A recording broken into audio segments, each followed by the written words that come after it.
যারা ছাদ বাগানে বিভিন্ন রকম গাছ লাগান তাদের জন্য আজকে একটা আইডিয়া দেবো যে এই গাছে দেখবেন যে পিঁপড়ে বা বিভিন্ন রকম পোকামাকড় লেগে সাদা সাদা হয়ে যায়। এটা হচ্ছে জবা গাছ। এটা জবা গাছে মূলত সবথেকে বেশি হয়।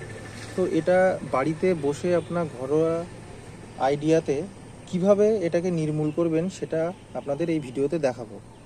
তার আগে বলবো, এই ভিডিওটা ভালো লাগলে আপনারা অবশ্যই শেয়ার করবেন, সাবস্ক্রাইব করবেন ভিডিওটা।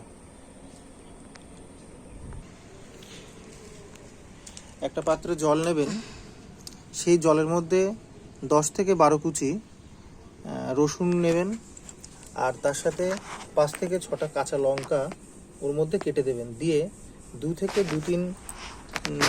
দিন আপনারা ওটাকে ভিজিয়ে রেখে দেবেন ওরকম। তারপরে আমার এখানে দেখতে পাচ্ছেন এইখানে একটা নেট নিয়েছি। এই নেটের সাহায্যে ওই জলটাকে সেঁকে নেব। সেঁকে নেওয়ার পরে গাছগুলোর পাতায় স্প্রে করব। তো স্প্রে করলে আপনারা দেখতে পাবেন ওই যে সাদা ভাব, তারপরে বিভিন্ন রকম পোকা, বিশেষ করে পিঁপড়ে লাগে, সেই পিঁপড়ে কিন্তু আর থাকবে না। এটা আরেকটা আপনাদেরকে দেখাচ্ছি। এখানে দেখতে পাচ্ছেন এটা একটা আপেল গাছ দেখতে পাচ্ছেন পিঁপড়ে লেগে আছে, এই যে সাদা সাদা এইগুলো হয়েছে। তো এইগুলোকে কিন্তু আপনারা এই বাড়িতে বসে ঘরোয়া এই আইডিয়াতে কিন্তু নির্মূল করতে পারবেন। যেখানটায় এই যে সাদা সাদা হয়ে আছে এইগুলো তো ভালো করে স্প্রে করবেন। ভালো করে স্প্রে করলে দেখবেন তার পরের দিন আর কোনো এরকম পিঁপড়ে থাকবে না, আর এই সাদা সাদা এগুলো আর থাকবে না গাছে।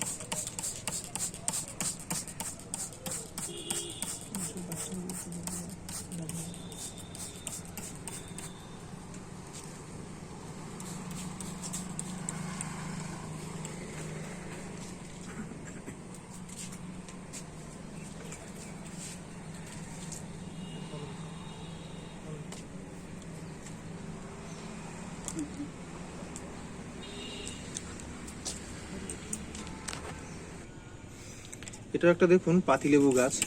এটাতে দেখুন এই লেবু ধরে আছে, এদিকে গাছে ফুল এসছে। তো এগুলোতে কিন্তু কোনো পোকামাকড় কোনো কিছুই নেই, কারণ এটা যদি আপনি 15 দিন পর পর স্প্রে করেন তাহলে কিন্তু ওই ধরনের কোনো পিঁপড়ে বা অন্য কোনো পোকা এরকম কিন্তু গাছে লাগবে না। আর এই পাতা কুঁকড়ে যাওয়া যেগুলো হয় এগুলো কিন্তু আর হবে না। বিশেষ করে লঙ্কা গাছে দেখবেন পাতা কুঁকড়ে যায় পিঁপড়ে লেগে।